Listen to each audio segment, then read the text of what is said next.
My name's Bria. I've been working 4 years in the industry. I've been in hospital doing the start hospitality, so I was officially waiter, bartender, done it Oz, done it in the UK. I'm Paisley Madison and I'm the coordinator of Healthy Mind Menu, which is a charity based here in Perth that supports the mental health and wellbeing of the hospitality industry.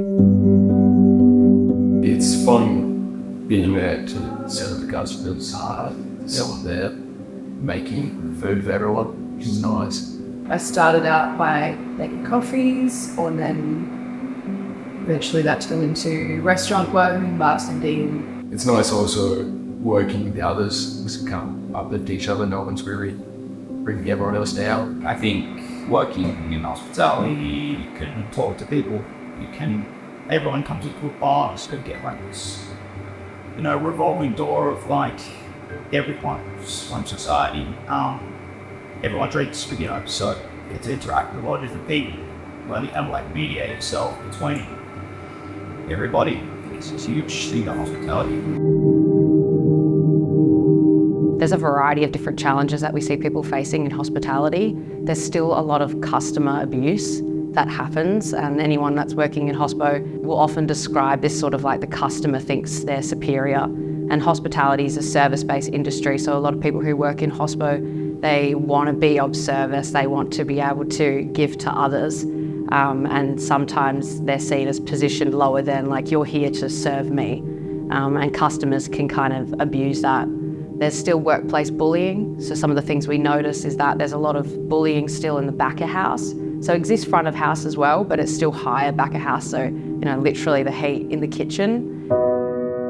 In 2018, my eldest brother and also my favourite chef passed away by suicide, and that was after a long journey, 10 years of watching him struggle with mental health, addiction, drug use, issues with his physical body. He had a car crash when he was 18, so he lived with a lot of chronic pain throughout his body, which obviously affected his mental health as well, so depression and things like that. And as his little sister, I was with him on that journey, so my interest always took me down to mental health and natural therapies, meditation, mindfulness, basically just trying to understand what was happening to my sibling. So when he passed away in 2018, unfortunately that year there were 500 and something deaths by suicide in the industry across Australia. I was so shocked, and also to hear someone close to you being grouped together as a statistic, I was like, oh my God, like this is my life. Like I didn't ever think like something like that would happen. I don't think that the industry causes suicide, like that's not it at all, but I definitely wanted to investigate what was exacerbating mental health and what were the challenges of the industry. There's sort of this idea that it's a male-dominated industry, which we actually know isn't true. For women, there is a lot of the research generally that exists was around productivity, but also it was focused on this idea that it's a male-dominated industry. So women haven't really been witnessed in terms of how these challenges, the customer incivility, the abuse, the work-life conflict, emotional labour. We know that women are already susceptible to emotional labour, particularly in service-based roles, being the carers or the nurturers, as we're usually stereotyped. I find it hard to sleep at night when you've just come from a busy weekend night. It's been really fast-paced, really stressful, things go wrong. It's loud, it's chaotic, and so you kind of have like an adrenaline buzz when you finish. And so sometimes I'll finish work and won't be able to sleep for 2 hours to kind of try and wind my brain down for being so go. The fast-paced hours, the unpredictability of what the night's going to be like a day, quite a bit, can be a lot more stressful. And it makes you a lot more anxious working here as well. Well, not just in it. This job is really hard, like rather than if it's hospital, that's why I go and get drunk or they're fucked up. Where's the other like community spaces for us to like knit or like do solar activities, because we're around alcohol the whole time. I was speaking to one guy who's working in hospital and he said, my whole life is run, stop, smile. Like I just run, stop, smile to be of service. And then people get home after these long shifts and kind of just like take off the mask and they're like, oh. So emotional labour is huge. For some women that never ends. Another challenge is, how I hear it all the time, having periods in the workplace. We're just expected to get on with it and not complain. People still don't want to hear about it, but it affects us. Really hard to be in a situation where, you're premenstrual, and I experience this a lot, and I just can't work. I get so exhausted. I feel like I want to cry at every small thing. My body feels like it's shutting down. Any kind of customer service is just insanely taxing. I think it's important to treat anybody in the service industry with a level of respect that you would wish to be treated as well. I don't know if it's like a class thing or how people were raised, but I find it, some people can be really disrespectful and rude. It feels awkward bringing it up. It's like, oh, but it's just my period. It's just PMS. I should just be able to do this. That's not serious enough to want to go home or take a shift off or something. And so when you spend all that time masking, it gets so exhausting, and then you go home and it's just this There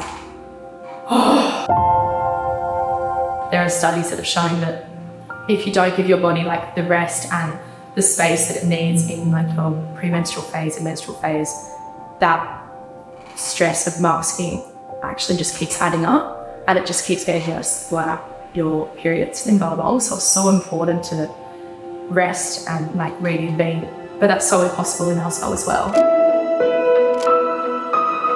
Healthy Mind Menu began in 2018. It was sort of an experiment. There was chefs, so different people in the industry came together to try to understand what the challenges were, but also how can we connect people and begin this conversation. We noticed that there's so many industries that have mental health awareness, and hospitality was just forgotten. So around that time, we had different projects that were starting, kind of days where people would get together and have these conversations. I think what would be nice would be more of a togetherness in different venues.